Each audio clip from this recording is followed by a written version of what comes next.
Baik, alhamdulillah wassalatu wassalam ala Rasulillah wa ala alihi wa sahbihi wa mawalah. Bismillahirrahmanirrahim. Allahumma aftah alaina futuhal arifin warzuqna fahman nabiyyin wa ilhamal malaikatil muqarrabin. Rabbana zidna ilman nafi'a. Amin ya rabbal alamin. Baik, semua sihat-sihat kan? Alhamdulillah. Rasanya lepas Ustaz Muhyiddin ada bincang berkenaan tentang kita punya pengajian kitab ni. Dia kata dia dah sampai habis bab pertama, masuk bab yang kedua hari ni. Alhamdulillah, bahagian kedua ya. Kita bab pertama, bahagian yang kedua, taharah wanita, dan dia bermula pada muka surat 54. Baik, alhamdulillah para muslimat yang dikasihi, kita masuk dah berapa Muharram dah ni?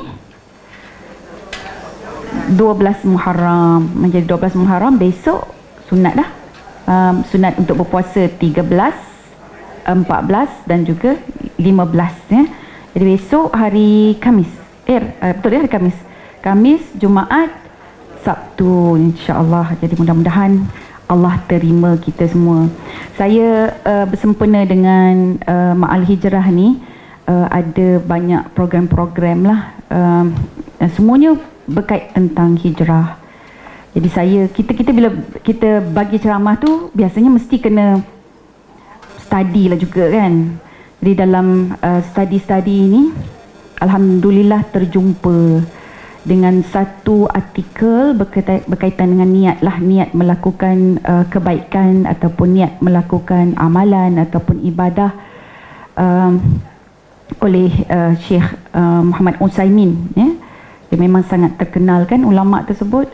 Jadi dalam banyak-banyak tu benda yang paling menyentuh hati saya ialah syekh ataupun imam ulama kita ini mengingatkan kita kalau kita melakukan ibadah yang wajib, jangan sesekali niatkan sesuatu untuk mendapat balasan. Contohnya kita sembahyang 5 waktu tu kan. Kita kata, ya Allah, aku sembahyang ni, ya Allah, aku tunjukkan ketaatan padamu, maka engkau berilah padaku kesihatan, atau kau berilah padaku rezeki yang luas. Dia jatuh syirik katanya. Jadi saya rasa, ya Allah, sabar je. Dia kata itu yang wajib. Kalau yang wajib jangan disaingkan dengan mana-mana niat. Niat buat kerana Allah sebab sebenarnya memang kita ni hamba Allah. Kita ada assignment, kewajipan kita. So bila assignment, kewajipan kita, maka kita tak boleh minta something in return. Okay, contohlah kan, kita ni bekerja jadi driver. Jadi kerja kita tu memang memandu. Lepas tu dah dapat gaji dah 2,000 contohnya sebagai driver, 2,000. Tapi lepas tu dalam kita buat kerja yang sama, driver tu, kita minta tips, minta tambahan-tambahan lain. Jadi yang itu diklasifikasikan ya oleh ulama ini, imam ini sebagai syirik. Kemudian yang kedua, di situ baru saya macam terfikir, oh patutlah kita bernazar ni kan, bila kita bernazar hukumnya makruh. Kan contoh, bernazar tu boleh, tetapi hukumnya ramai ulama memakruhkannya. Maksudnya macam, okay, ya Allah, aku seandainya aku berjaya dalam peperiksaan ini, maka aku akan berpuasa 3 hari berturut-turut. Kan? Jadi maksudnya nak something dulu, baru kita beribadah kepada Allah. Jadi itu yang dihukumkan makruh, macam tidak berapa bagus. Tetapi selepas kita bernazar, wajib kita tunaikan. Itu yang tuntutan dia, wajib tu kan. Okay. Macam seolah-olah kita telah berjual beli ataupun tawar-tawar dengan Allah Subhanahu Wa Taala. Ya. Yang tu lain, dia doa lain. Yang ni dia berbeza dengan niat. Niat kita, maksudnya kan kita berhijrah ni kan, innamal a'malu binniyat. Hadis-hadis tu lah, itu yang popular tu kan. So bila cek balik, sebab Nabi pun lepas berhijrah, dia tegur yang sahabat nama Hatib bin Balta'ah tu kan, yang dia kejar seorang perempuan bernama Ummu Qais ya? Sebab perempuan tu cantik, dia nak kahwin dengan dia kan. Jadi Nabi tegur dia, faman kanat hijratuhu ila dunya aw imra'atin yankihuha fa hijratuhu ila ma hajara ilaihi. Siapa-siapa yang berhijrah kerana dunia ataupun kerana perempuan yang dia nak nikahinya, maka hijrahnya itu kembali kepada apa yang dia niatkan. Okey.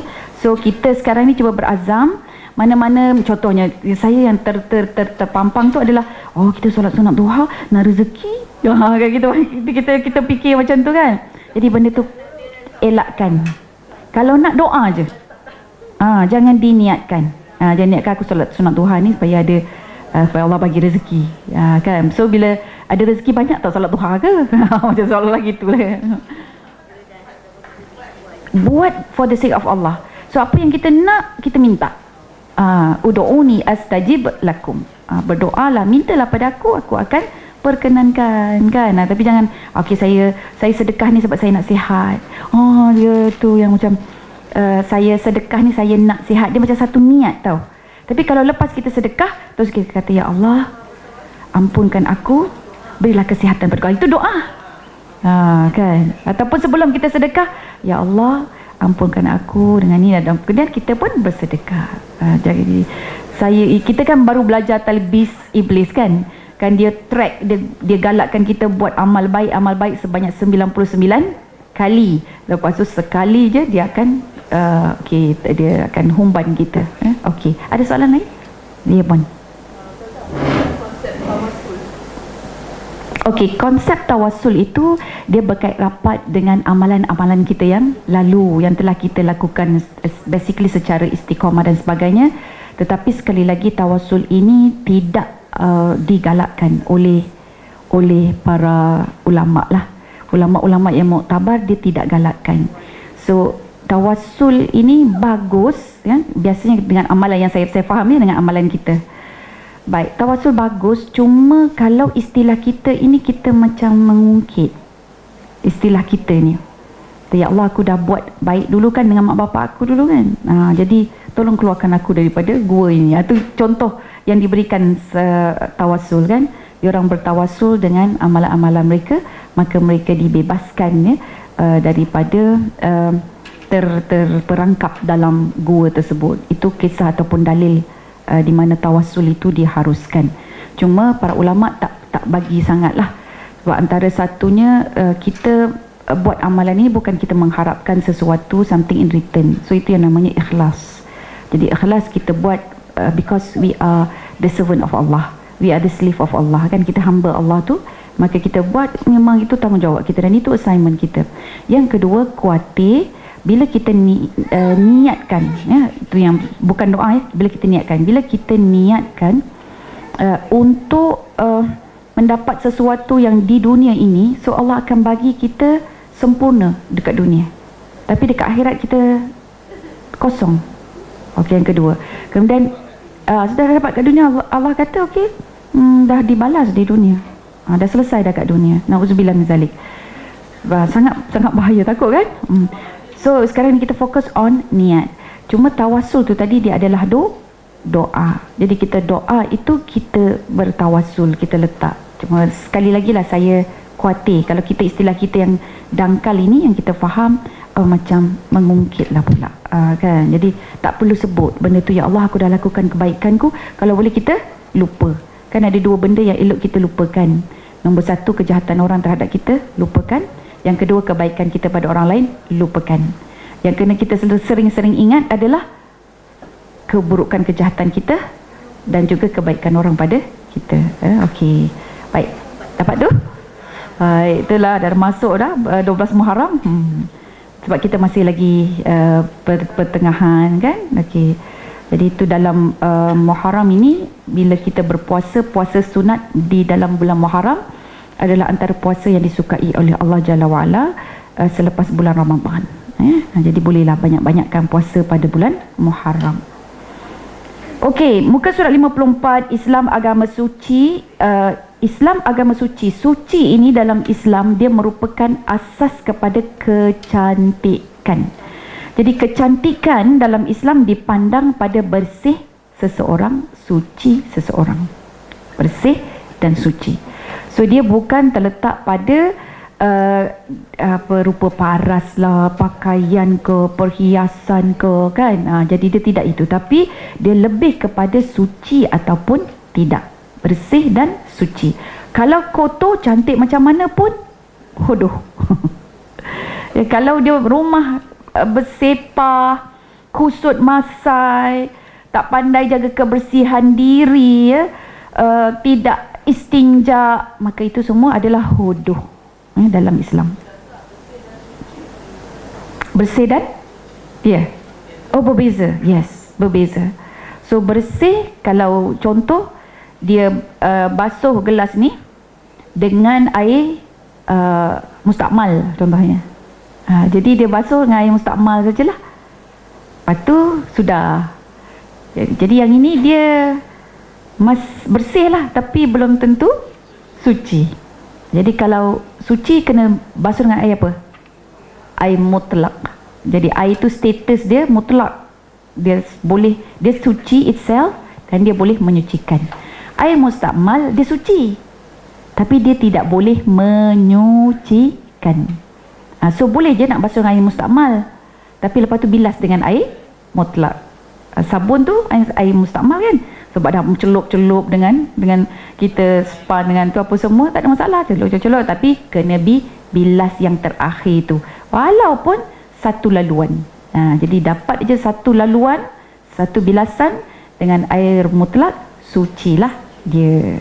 Tapi bukan bermakna tadi dia najis.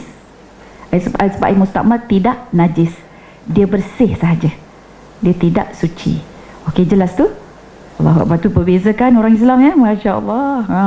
Jadi cantiknya dalam Islam ini dia tergantung kepada sejauh mana kebersihan dan kesucian seseorang. Baik. Jadi Islam adalah agama fitrah yang mendaulatkan kesucian dalam segenap aspek.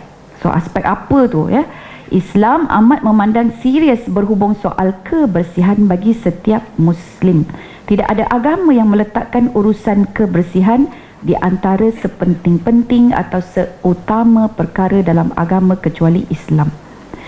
Saya pernah jumpa dengan seorang sahabat yang masuk Islam, memeluk Islam ni. Saya tanya dengan dia, kenapa awak boleh masuk Islam ya? Tertarik dengan Islam. Dia sebut apa? Islam bersih. Dan bila saya masuk Islam, dia kata, dia Cina kan, bila saya masuk Islam, rupanya bersih itu bukan bersih lagi, dia ada lagi tahap suci. Itu yang dia jadi macam wow, dia sayang Islam because of kebersihan dan kesucian. Okay, Masya Allah. Kebersihan yang dituntut dalam Islam tidak hanya tertumpu kepada kebersihan zahir semata-mata. So jadi bila kita sebut segenap aspek, dia termasuk aspek apa? Tolong highlight, underline. Kebersihan zahir, itu nombor 1. Kebersihan zahir adalah kebersihan luaran yang boleh dilihat. Yang kedua adalah kebersihan batin. Malah Islam juga memandang berat terhadap kebersihan batin. Jadi batin underline. Maksud batin apa? Maknawi, yang ada di dalam hati dan jiwa kita. Ikhlas, jauh dari riya, ya. Tidak ada perasaan cemburu, hasad, dengki, ya, bermusuhan, bongkak dan sebagainya. So dipanggil bersih daripada najis-najis mazmumah. Ini najis mazmumah yang ada sebagai kotoran dalam hati. Jadi kotoran luaran ya, yang kita nampak, najis tersebut yang ada ainnya, yang ada baunya, yang boleh dilihat. Dan ada satu lagi yang maknawi, iaitu yang batin. Okey. Baik, jadi itu dia dua aspek yang jelas yang memerlukan kesucian. Jadi zahir dia pun perlukan bersih dan suci, batin juga perlukan bersih dan suci. Okey. Boleh dikatakan hampir setiap ibadah diletakkan bersih dan suci sebagai syarat sah utama. Betul tak? Solat kita kan kena bersih dan suci dulu. Puasa kita pun dalam masa tu pun fikir juga kan, nak gosok gigi macam mana kan. Kemudian ialah untuk menyegarkan diri bagaimana ya. Jadi puasa tersebut ada dia punya bersihnya dan sucinya. Baik, kemudian haji, umrah pun sama juga. Zakat dia lebih kepada pembersihan harta. Okey. Baik, kemudian next, apa yang kita dapat ya selain daripada kita bersih ni, orang-orang yang bersih, orang yang mendapat kasih sayang Allah Subhanahu Wa Taala. Tengok dia punya kolom yang kedua. Selain itu, kebersihan juga dijadikan oleh Allah sebagai salah satu penyebab utama untuk meraih kasih sayang Allah Subhanahu Wa Taala. Dan Allah bagi tahu kita dalam surah Al-Baqarah ayat 222. Senang nak ingat. A'udzubillahi minasyaitonirrajim. Wallahu yuhibbut tawwabin wa yuhibbul mutatahhirin. Sadaqallahul azim. Sesungguhnya Allah mengasihi orang yang banyak bertaubat dan mengasihi orang yang sentiasa mensucikan diri dia. Baik, tawabin ini dia orang yang bertaubat. Maksudnya dia membersihkan dan mensucikan diri dari dosa. Ya, taubat. Itu yang maknawi. Kemudian wa yuhibbul mutatahhirin, dan mereka yang membersihkan diri mereka. Masa zaman dulu-dulu, zaman jahiliah, mereka ni jenis orang yang tidak mandi ya. Sebab maklum di padang pasir dengan cuaca, dengan keadaan, dengan zon memang sangat-sangat bernilai air itu untuk minuman. Jadi pada mereka ni mandi-mandi tu macam seolah-olah orang dah macam dah terlalu lebih air tu lah kan. Okey. Jadi pada dia tidak. Bila datang Islam, Islam ajar orang-orang ni, mereka ni yang tak biasa mandi ini untuk membersihkan diri dengan at least berwuduk dan sebagainya, dan akhirnya seminggu sekali dia orang mandi. Jadi mandi pada hari Jumaat. Tu yang jatuh pun hari Jumaat, sunat hukumnya untuk mandi membersihkan diri. Dan ada sebahagian daripada mereka setahun sekali baru mandi. Sebab hari raya. Tapi oleh kerana Islam ini, Masya Allah, dia letakkan kan, kamu berhadas kena mandi ya. Lepas tu apa lagi, bersetubuh pun kena mandi. Maksudnya yang ada hadas tu semua kena mandi. Maka jadilah mandi itu suatu rutin bagi orang Islam. Itu nikmat tu. Itu nikmat Islam. Syukur kita dengan Allah Subhanahu Wa Taala kerana Allah telah memberikan kita satu ajaran lifestyle yang menjadikan kita ini mandi, dan kita suka mandi. Kita dekat Malaysia okey je kan, kalau kita dengar orang seminggu tak mandi kita pelik. Sebab biasa kita mandi satu hari 2 kali atau 3 kali kan. Kalau 3 kali tu rasa wah segar kan, sebab kita mandi ni sekali dengan rawatan ataupun remedy. Itu kita di sini. Tapi di sana tu tak. Saya tahu orang yang tak suka mandi ni bila saya masuk UIA belajar. Bila masuk UIA tu, kemudian jumpalah pula dengan lecturer-lecturer yang Arab-Arab tu kan. Lepas tu tengok dia pakai baju sama je. Padahal kita sehari ni kelas, contohnya hari Isnin kelas dah. Lepas tu kelas dengan dia lagi hari Jumaat. Jadi maksudnya berapa hari tu? Jadi awal minggu dengan akhir tu jumpa dengan dia. Lepas tu tanya dengan dia, Ustaz, tak mandi ke Ustaz? Baju sama. Saya mandi seminggu sekali, dia kata. Sudah, baru tahu. Lepas tu cakap, serius Ustaz? Betul Ustaz? Kata dia gelap merah muka dia lah. Macam betul lah tu kan. Ya, dia kata memang seminggu sekali. Itu memang adat kita, seminggu sekali mandi. Masya Allah. Okay. So jadi itu cross culture je lah, cerita-cerita kan. Okay. Baik. Allah Subhanahu Wa Taala juga turut memuji ahli Quba yang konsisten di dalam mendaulatkan kebersihan. Jadi Nabi Muhammad SAW dia sampai ke Quba dulu waktu hijrah sebelum sampai ke Madinah kan. Dan di sana Nabi kita mendirikan masjid. Dan di situ juga Nabi mengajar mereka bagaimana hendak melakukan kebersihan dan beristinja. Ya. Jadi dengan istinja ini dia bersihlah, dan istinja itu ada pula guna 2 cara. Satu dengan air, satu lagi dengan batu. Bukan dengan debu ya, debu itu dia pengganti wuduk. Jadi dengan batu. So Ahlul Quba ini menurut tafsir Jalalain dipuji oleh Allah kerana mereka menggunakan kedua-duanya. Okey. So jadi dia bersihkan diri dia dengan batu terlebih dulu, dia buang najis itu dengan batu ya. Dan kemudian baru dengan air. Jadi kalau kita nak tengok topnya cara macam mana istinja yang the best pada kita hari ini, bukan batu lah. Kita batu dekat jalan tu dah dah habislah tu kok kan. Okey. Ceritanya kita lebih guna tisu. Tapi jangan tisu basah. Gunakan tisu kering. Perempuan tolong bagi tahu pada anak menantu kita.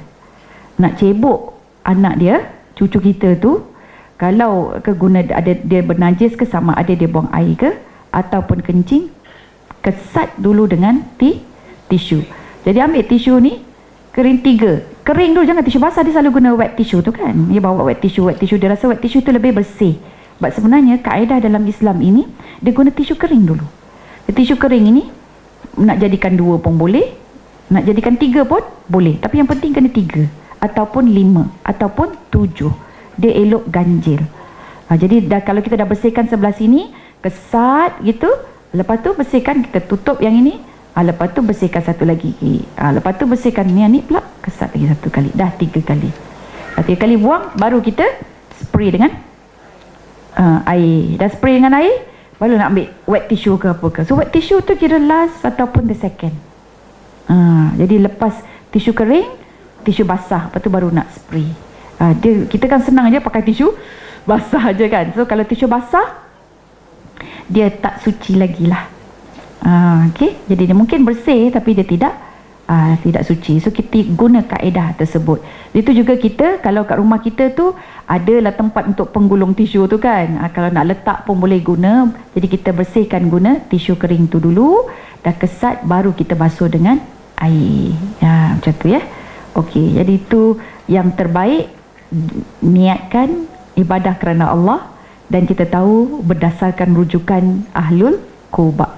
Kita istinjak macam tu, dapat pahala tak? Dapat. So kita submit to Allah, kan? Jadi bila Islam ni maksudnya kita submission to Allah totally.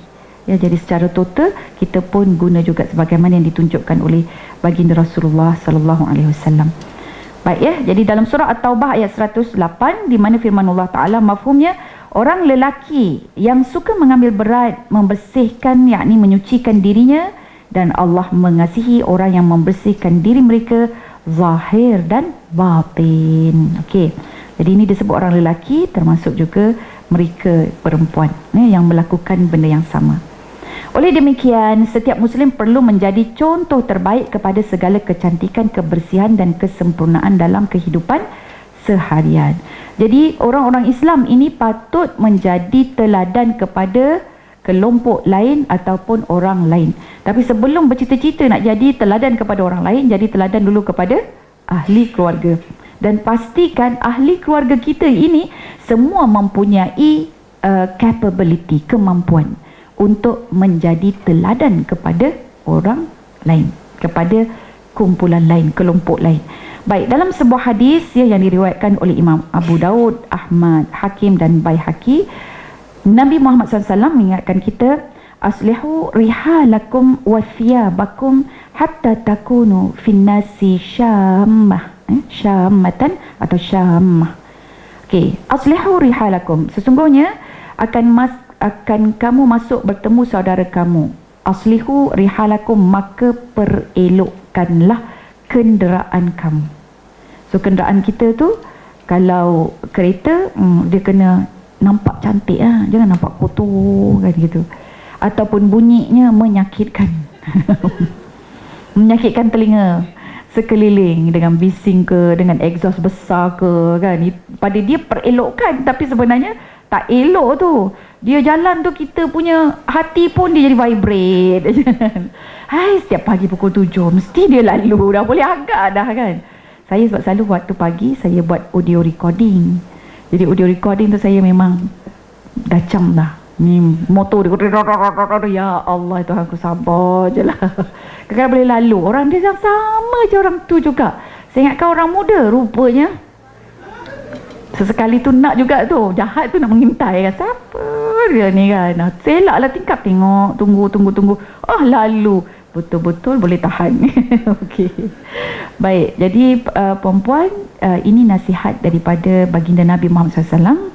Dia kata aslihu tu macam islah, daripada soleh ya. Jadi perbaiki atau perelokkan rihalakum, kenderaan kamu, wa thiyabakum, dan pakaian kamu, hatta hatta takunu finnasi syamatan, sehingga kamu ni, sebab kamu punya kenderaan yang elok tu, dan kemudian pakaian kamu yang cantik, yang elok tu, yang bersih tu, kamu di kalangan manusia seperti tahi lalat.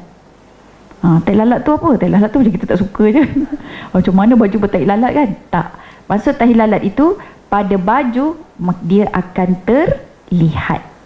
Jadi terlihat tu, oh jadi teladan, jadi contoh yang terbaik. Jadi orang kenal kita because of kebersihan kita. Orang kenal Islam sebab kebersihannya. Jadi begitulah kita kena ajar keturunan kita ni, ahli keluarga kita ini, supaya tidak mewarisi orang kata tu kekotoran, ya, tidak mewarisi. Kalau selain daripada kotor tu apa ya? Kalau bahasa Jawa tu banyak. Kalau Jawa ni kemproh, tu lain kan. Kemproh tu macam dia datang daripada diri dia sendirilah kan. Lepas tu mungkin dia, kadang-kadang orang tengah makan, waktu tu lah dia nak buang kahak, kan. Jadi tu dipanggil kemproh. Dia tak panggil itulah. Kemproh ke kemproh. Tak tahu, kalau keluarga saya dia sebut kemproh. Komproh takut benda lain. Okey. Baik. Jadi time orang nak makan, time tu lah dia nak buang apa, pada dia lah memang bilik air dekat dengan dia, tapi ingat-ingatlah sikit bilik air tu dekat dengan tempat makan kan. Jadi akhlak itu yang membezakan kita kan. Jadi time orang nak makan, time tu lah dia meneran. Dengar sampai dia nak meneran ya. Jadi cover sikit ya. Okey, kita tahu oh ni waktu orang tengah nak makan ya. So pandai-pandailah jaga ya. Baik. Sebab tu Jepun dia punya pandai kan, dia ada ni, Allahu Akbar. Tapi sebab saya rasa bersalah nak ambil ni, orang kata tamadun-tamadun yang bukan Islam ni, sebab kita tak buat, tapi orang Islam yang buat. Dia di tandas dia tu memang ada satu punat yang dia akan bunyi bising, bunyi air ke apa ke tau, supaya dia punya aktiviti dalaman, sama aktiviti perut dia ke aktiviti kerongkong dia kat dalam tu tidak ketahuan atau tidak dikenali oleh orang lain. Jadi dia akan picit tu supaya cover lah bunyi-bunyian dekat dalam tu yang tak sepatutnya. Okey baik. Jadi kita ini rupa-rupanya Nabi harapkan kepada umat Islam supaya menjadi teladan daripada sudut aspek penampilan kita, kebersihan kita, dan malah seluruhnya lah. Okey.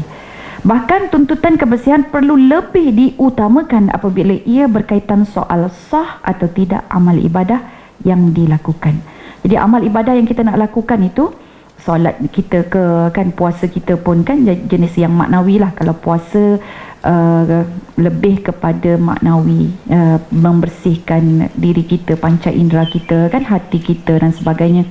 Jangan bercakap benda-benda yang tak baik maruah kita. Itu puasa, dia membuat kebersihan maknawi.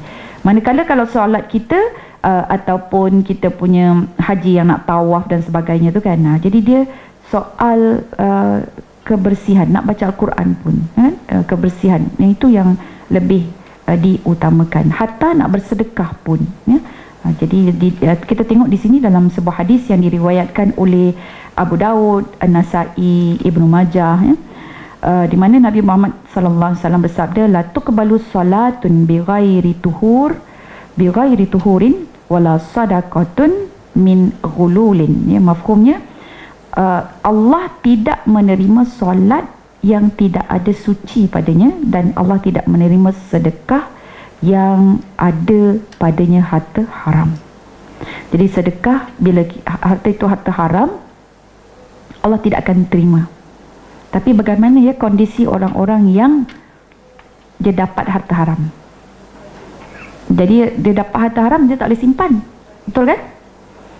So dia bagi je lah. Dia bagi. So kalau dia niat sedekah atas harta dia itu, maka rejected. Jadi tapi dia kena bagi, dia kena release kan.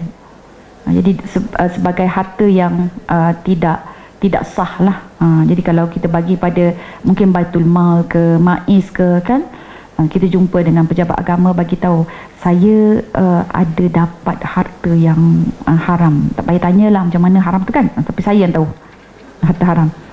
Kadang gila harta riba pun harta haram juga. harta dekat bank yang duit pinjaman dan sebagainya tu, yang conventional especially. Jadi kalau kita dapat tu, kita bagi tahu ini harta-harta yang haram, macam mana saya nak ni minta ni, boleh ke? Okey, boleh bagi. So kita bagi tu, kita mungkin tidak akan dapat sedekah atau ganjaran daripada pemberian kita, tapi tindakan kita itu untuk menjaga ataupun mengumpulkan yang haram, okay, dan menyerahkan kepada pihaknya, kita membuat kebenaran, yang itu yang kita akan dapat ganjaran, ya. Jadi ganjaran Allah itu Masya Allah banyak daripada banyak sudut. Okey, jadi seterusnya kita lihat juga bila Allah dah bagi tahu pada kita, Allah tidak menerima sedekah daripada jalan yang haram dan tidak menerima solat tanpa bersuci. So jadi kita kena pastikan supaya ibadah kita ini tidak ditolak, maka nilai yang Allah pandang paling tinggi adalah nilai bersih dan nilai suci. Okey, jadi yang ni tidak ada di dalam buku ni, kitab ni. Saya akan tambah sedikit, puan-puan. So dalam Islam bila kita sebut taharah, benda yang paling asal dipanggil sunnah fitrah. Sunnah fitrah ini ada menurut riwayat 5, ada menurut riwayat 10. Tapi nanti kita tengok berapa yang terkait dengan kaum wanita sahaja, sebab kita sedang membicarakan tentang apa yang berkaitan dengan wanita. Baik, hadis yang pertama, hadis yang diriwayatkan oleh Imam Bukhari dan Imam Muslim berkenaan tentang sunnah fitrah, ya. Hadis ini diriwayatkan oleh Abu Hurairah radhiyallahu an. Nabi Muhammad sallallahu alaihi wasallam bersabda, "Al-fitratu khamsul khitanu wal istihdadu wa qassus syarib wa taklimul azfar wa natful abab." Maksudnya ada 5 macam fitrah, sunnah fitrah. Para nabi semua buat benda ni, tidak ada yang terkecuali. Di asal nama Rasul, Allah ajar dia untuk bersih daripada 5 aspek ni. Apakah dia? Yang pertama, khitan. Khitan ni apa? Dia sunat lah, ataupun orang kata masuk jawi ke. Masuk jawi, masuk Melayu dia. Okey, yang kedua dipanggil sebagai al-istihdad, mencukur bulu kemaluan. Al-istihdad. Yang ketiga, waqassus syarib, potong misai ataupun trim misai. Next, yang keempat, wa taklimul azfar, potong kuku. Dan yang kelima menurut hadis ini, ya, riwayat Abu Hurairah, wa natful abab, mencabut bulu ketiak. So jadi 5 perkara ini antara sunnah fitrah dan sunnah para anbiya serta para rasul. Kita ulang balik, apa dia yang pertama? Berkhitan. Yang kedua, mencukur bulu kemaluan ataupun istihdad, ya. Istihdad. Yang ketiga, trim misai. Yang keempat, potong kuku. Yang kelima, mencabut bulu ketiak. Okey, jadi perempuan, sunnah para nabi ni kita ajar pada ahli keluarga kita. Ajar pada ahli keluarga kita, dan ini yang orang kata pasak yang memastikan dia bersih. Jadi kalau contohnya bulu ketiak dia tak ada cabut, jadi itu yang akan mendatangkan mungkin ada bakteria, ya, kemudian peluh yang berwarna-warna, dan kemudian bau yang tidak enak, kurang selesa dan sebagainya. Begitu juga dengan kuku, bila dia tak potong kuku, jadi itu yang boleh mendatangkan penyakit dan sebagainya lah, na'udzubillah. Okey, so jadi ini semua dikirakan sebagai 5 asas ataupun sunnah fitrah, dan ini semua dilakukan oleh para anbiya. 25 rasul semua buat. Baik, ada hadis seterusnya, hadis yang diriwayatkan oleh Sayyidatina Aisyah radhiyallahu anha, di mana Rasulullah sallallahu alaihi wasallam bersabda, yang ini pula ada 10. Ada 10, ya. Tadi 5 kan? Yang ini ada 10. Hadis ini diriwayatkan oleh Imam Muslim. Baik, asyrum minal fitrati qassus syarib wa i'fa'ul lahyah was-sawak wastinsyaqul ma'i wa qassul azfar wa ghaslul barajim wa natful ibti wa halqul 'ana wa intiqasul ma'i. Qala Zakaria, qala Mus'ab, wa nasitul 'ashirah illa an takunal mabmadah, ya, atau kamakal. Jadi ada 10 semuanya, tapi yang meriwayatkan ini antaranya Mus'ab, ya, dia terlupa yang ke-10. Jadi dia sebut yang ke-10 tu berdasarkan ingatan dia tapi tak confirm. Okey, apakah dia yang 10? Ada 10 macam fitrah, iaitu pertama, trim misai. Yang kedua, memelihara janggut. Yang ketiga, bersiwak. Yang keempat, istinsyaq. Istinsyaq tahu? Masukkan air dalam hidung, lepas tu kita keluarkan ikut sebelah lagi, ya. Okey, istinsyaq dah keempat tu kan. Memotong kuku yang kelima. Yang keenam, membasuh sendi-sendi tubuh. Jadi kan biasa daki-daki melekat kat sendi-sendi tu kan. Okey, dah berapa dah tu? 6. Okey. Yang ketujuh, mencabut bulu ketiak. Yang ke-8, mencukur bulu kemaluan. Yang ke-9, istinja. Ke-9, istinja dengan air, dia tulis itu. Istinjanya dengan air. Jadi boleh je dengan batu, tanpa air. Boleh 3 kali tu kan. Tapi yang bagusnya batu, then followed by tisu, followed by air. Saya sebut batu faham lah ya, sebab kita dah bincang tadi tu kan. Jadi guna tisu lah maksudnya. Alright. Dan Zakaria berkata bahawa Mus'ab berkata, aku lupa yang ke-10, dan aku rasa yang ke-10 adalah madmadah. Madmadah adalah berkumur-kumur. Jadi yang ke-10 ini adalah sesuatu yang dia rasa tapi tidak confirm. Tapi 5 yang asal tu yang kita ambil, yang diriwayatkan oleh Imam Bukhari tu, 5 tu confirm, ya. Okey. Jadi itulah dia ke-10 perkara yang digalakkan untuk dilakukan. Kalau tengok yang ke-10 tu tadi, khatan tak ada kan? Yang 10 tu kan? Jadi yang tu tidak ada. Wallahu alam. Baik, seterusnya mari kita lihat ada 5 isu suci ataupun sunnah fitrah pula yang berkaitan dengan wanita. Janggut, misai itu tak kena dengan kita kan. Okey, tapi ada part yang memang kena dengan kita, especially yang zaman-zaman sekarang ni lah. Jadi semuanya ada 5. Okey, nombor 1, berkhitan atau bersunat. Yang ni kita akan tengok kejap lagi, ya. Kemudian yang kedua, air kencing anak. Ini pun sama juga, berkhitan. Bukan berkhitan, anak yang kita dokong selalu tu, lepas tu kencing lah pula kan. Jadi macam mana, sebab ini memang sangat berkait rapat dengan kita. Jadi 5 isu suci yang banyak berkaitan dengan wanita. Yang ketiga, kentut vagina. Kentut biasanya dia ada dubur, dia ada kubul. Biasa kentut melalui dubur, vagina adalah kubul, melalui depan, ya. Okey, kibal kubul. Okey, depan, bahagian depan. Yang keempat, sentuhan lain jantina. Okey, dan yang kelima adalah kerana aqil dan balighnya dia, ataupun dia mendapat haid, ya, haid. Okey.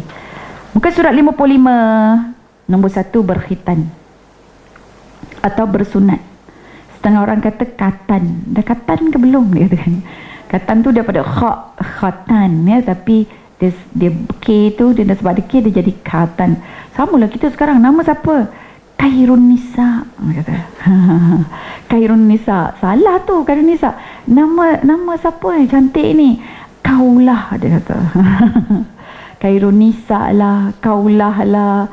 Lagi siapa? Nama sedap-sedap. Kalisha lah, ya. Dia nak sedap sebut tapi takut makna lain, ya. Kalau sebut Khairina, dia tak kena, makna tak ada. Kalau sebut Khairina, sebutannya macam tak cantik, khair, tapi bunyi dia, dia punya makna dia tu sangat power.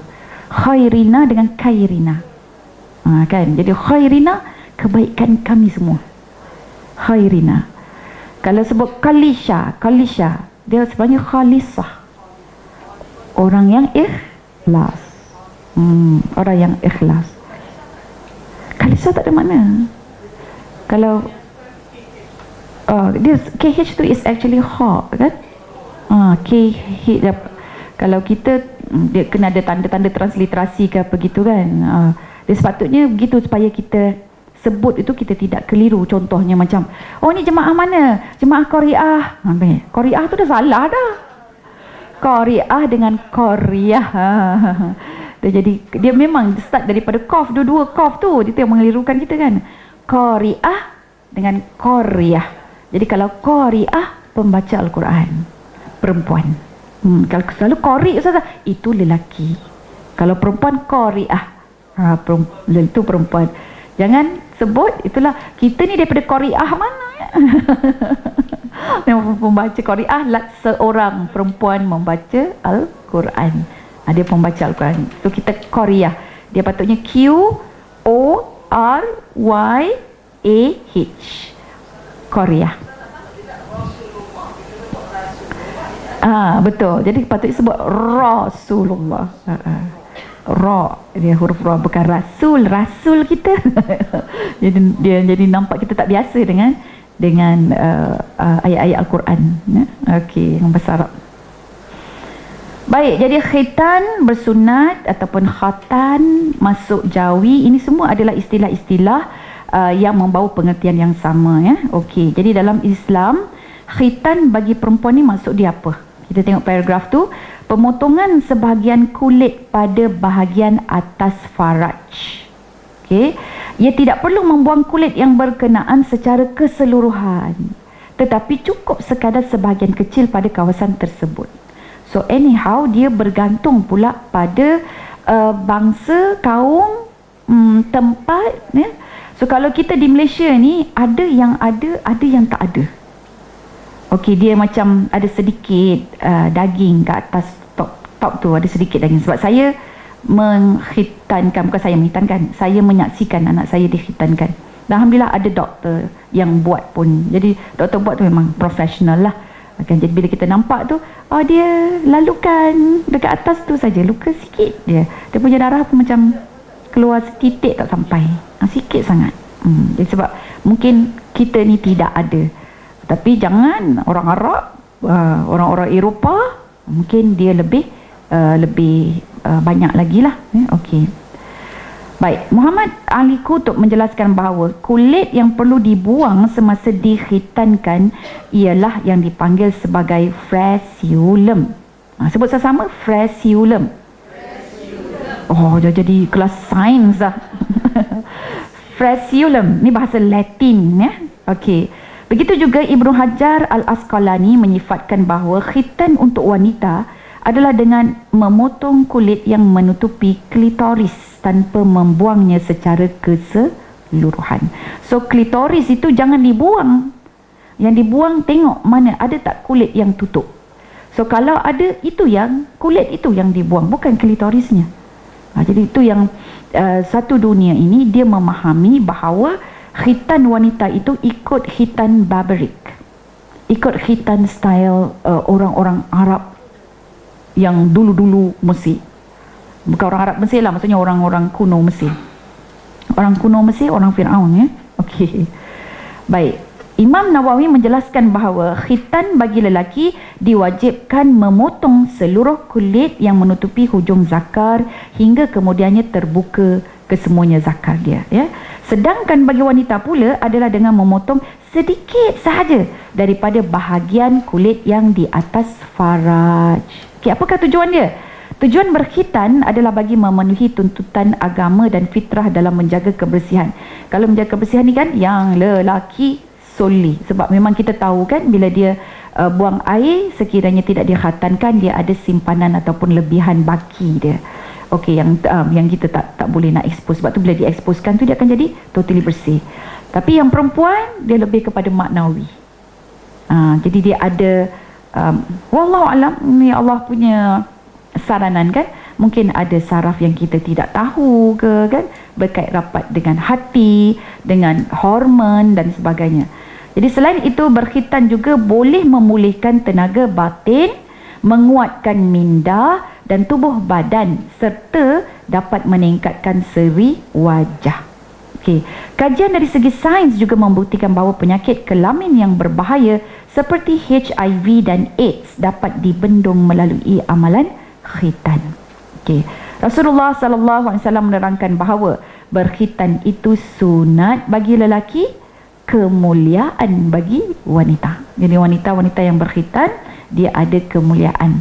Walaupun dia itu macam tak nampak bersih ke apa ke kan, tapi kemuliaan. So bila sebut kemuliaan, dia adalah sesuatu kesucian yang berbentuk maknawi, ya. Berdasarkan dalil di atas, kebanyakan ulama menjelaskan bahawa hukum berkhitan bagi lelaki dan perempuan adalah wajib. Underline, ya. Hukum berkhitan bagi lelaki dan perempuan adalah wajib. Ibnu Hajar Al-Asqalani menjelaskan bahawa amalan berkhitan ini merupakan amalan Nabi Ibrahim alaihissalam. Dan terdapat ayat yang jelas menuntut agar kita mengikut agama Nabi Ibrahim ini. Maka dalam isu ini wajib bagi umat Islam untuk berkhitan sama ada lelaki maupun perempuan. Baik, next column. Ni dia ada namun, dia ada tetapi. Bila masa tetapinya ni, ya? Tidak dinafikan juga terdapat pandangan ulama yang menghukum berkhitan bagi lelaki adalah sunat muakkad, manakala bagi perempuan adalah sunat biasa, dan ada juga mengatakan harus. Jadi ada ulama dia berbeza pandangan. Jadi ada yang kita kata wajib Syafi'i. Jadi yang sebahagian kata taklah, yang lelaki tu bukan wajib, sunat muakkad. Kata sunat yang paling dituntut, bagi perempuan sunat biasa je. Dan ada yang kata lelaki sunat, perempuan harus. Okey. Ada pendapat yang sangat lemah mengatakan bahawa hukum berkhitan bagi perempuan adalah makruh atau haram. Tapi yang ini yang sekarang popular. Pandangan yang minima ataupun pandangan yang sikit ini yang sangat popular. Mana-mana pun negara Arab dia kata haram. Doktor dia pun tak buat. Okey. Adalah makruh atau haram. Tapi kita fahamlah dia orang pun masya-Allah. Subhanallah. Dia dah kebaratan sangat. Dah barat lah. Saya masa umrah sebelum musim 1444 masih 1443 Hijrah. Jadi kita ni duduk dekat hotel Sofwa yang dekat depan sahaja Masjidil Haram tu kan. Jadi bila masuk dalam lift tu, jadi ada seorang perempuan Arab dengan lelaki Arab. Jadi dia patutnya lift itu nak naik, dia nak turun. Jadi bila dia masuk tu, lepas tu dia cakap lah, can you please, cakap bahasa Inggeris lah kan, can you please push the button back? So lepas tu yang lelaki tu kata, this is going up. I want to go down. Lepas tu dia sebut SHIT. Kita rasa ya Allah, kau pandai cakap bahasa Inggeris, tapi itu juga yang dikejarnya. Kan mesti nak sebut tu juga kan. Dia benda-benda yang tak baik tu. Okay, jadi dia mungkin sudah bercampur lah, ya kan? Maklumlah mungkin belajar medication ke apa ke daripada barat yang tidak diperkenalkan dengan budaya-budaya Islam, apatah lagi budaya-budaya sunnah. So kita dah terasa bahawa khitan ini macam pelik gitu. Dan jadi sama dengan hadis Nabi, bada'ul Islamu ghariban fasayaudu ghariban kama bada' fatuba lil ghuraba. Islam itu bermula dengan orang rasa pelik, gharib. Pelik, tak pernah dengar. Khitan, apa perempuan pula ni? Apa kejadah? Contohnya kan. Jadi memang ada perkataan-perkataan, sebab bila saya terangkan balik dia kata, ustazah, kita orang tak biasa buat benda-benda, nak buat apa, nak potong-potong lah pula, tak ada pasal lah, macam tu tahu dia kata. Kalau lelaki tu bolehlah terima, perempuan ni dia kata perempuan. Jadi sebab kita tak biasa. Betul Nabi sebut, fasayaudu ghariban kama bada'. Dia akan kembali pelik sebagaimana mulanya. Fatuba lil ghuraba. Maka beruntunglah orang-orang yang pelik itu. Jadi siapa yang bersedia terima, kena sanggup pula dipanggil pelik kan. Okey. Jadi seterusnya, ada pendapat yang sangat lemah mengatakan bahawa hukum berkhitan bagi perempuan adalah makruh atau haram kerana ia memudaratkan dari segi kesihatan. Well, kalau dia betul memudaratkan dari segi kesihatan, yang ni haram. Tapi kena proof lah dulu kan, jangan awal-awal lagi belum apa-apa lagi dia kata dah memudaratkan kesihatan. Dia tak boleh pukul rata sebab setiap orang berbeza. Baik ya, permasalahan ini lebih tepat jika kita merujuk terus kepada fatwa yang mewajibkan wanita berkhitan seperti mana yang telah diwartakan. Pisau itu hanya hiasan semata-mata ya. Okey, fatwa khitan wanita, Muzakarah Jawatan Kuasa Fatwa Majlis Kebangsaan bagi hal ehwal agama Islam Malaysia kali ke-86 yang bersidang pada tahun 2009 telah membincangkan hukum pemotongan genitalia wanita ataupun FGM, female genital mutilation. Muzakarah telah memutuskan bahawa amalan berkhitan bagi wanita adalah sebahagian daripada syiar Islam yang perlu dilaksanakan oleh umat Islam. Okey, itu dia punya keputusan. Tapi ada lagi keputusan huraian dia. Walau bagaimanapun, Islam juga amat mementingkan keselamatan umatnya dan memberikan kelonggaran sekiranya sesuatu amalan atau perbuatan itu boleh mendatangkan kemudaratan pada diri sendiri. Okey. Sehubungan itu selaras dengan pandangan jumhur ulama, Muzakarah bersetuju memutuskan bahawa hukum berkhitan bagi wanita adalah wajib walau bagaimanapun sekiranya ia boleh membawa kemudaratan pada diri maka ia perlu dielakkan. So underline keputusan Muzakarah itu untuk rujukan kita. Ya. Berdasarkan fatwa tersebut, hukum berkhitan bagi wanita adalah sama seperti lelaki, iaitu wajib selagi ia tidak memudaratkan. Okay? So underline. Dan benda ini mungkin kita boleh discuss dan bincang-bincang lah dengan anak-anak kita, dengan keluarga kita kan. So kalau misal kata dia orang tidak menerima, tak apa, jangan marah sebab ada ulama yang mengatakan benda itu sunat muakkad, sunat biasa ataupun harus. Malah ada yang mengatakan haram. So kita mengambil pun kata dengan berlapang dada sebab ada ulama-ulama yang kata begini, ya, tapi haram apabila dia memudaratkan. Jangan terus haram. Gitu kan. Jadi at least kita sudah menyampaikan. Okay, kalau kita ada kekuatan, kita anak-anak mungkin tak tahu kat mana mak, kat mana. Sebab dulu saya tak silap saya dekat Kelang. Kat mana sebab dah lama kan, anak saya yang paling kecil pun dah 20 tahun, yang perempuan tu kan. 20 tahun yang lepas tak ingat dah. Ya, so memang ada doktor yang very understanding. Boleh.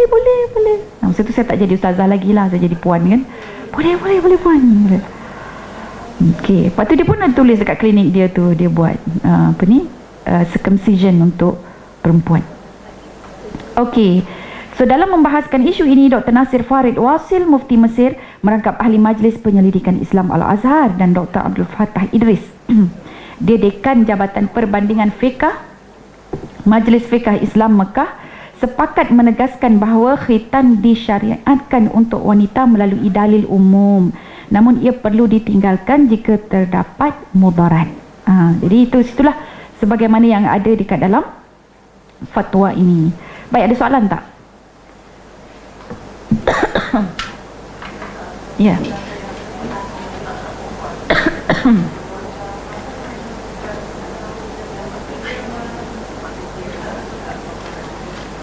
Okey, problem bidang perubatan sekarang ialah dengan perubatan tradisional. Itu problem dia. Sorry ya. Okey. Jadi dia selalu tidak selari. Yang tu saya sangat-sangat perasan. Once kalau macam perubatan tradisional kata okey, yang itu dia akan kata tak okey. Kan? Okey, dia macam kalau kita niat tak baik tu kita kata anti sangat lah dengan ni, macam tradisional. Yang tradisional pun sama. Time dia buat rawatan tu pun yang dikutuknya itu juga kan. Jadi dua kelompok ini dia sangat berbeza. Cuma apa yang saya fahami, concern daripada doktor-doktor perubatan kita itu adalah pada tahap kebersihan. Contohnya pisau yang dia gunakan, dia sterilize tak? Benda tu betul-betul bersih ke tak kan? Sebab dalam tradisional ni dia tidak nampak bakterianya ataupun penyakitnya itu kan, sebab kajian mereka tidak sampai kepada tahap bidang perubatan sedia ada. Cuma pada saya kalau bidang perubatan sedia ada ini, saya kira kita boleh backup aja. That is how we can work together kan, daripada kita macam mengecam dan sebagainya. Sebab kita, bahagian medik sekarang ini dia ada teknologi yang advance kan, dan sebelum dia ada zaman nenek moyang kita, bidan-bidan ni lah yang tolong. Walaupun ialah kita kata ada kehilangan nyawa dan sebagainya, tapi mereka lah yang membantu kan. Dan saya ingat juga bagaimana zaman Saidina Umar Al-Khattab, menjadi khalifah. Memang waktu itu doktor isteri dia yang jadi doktor.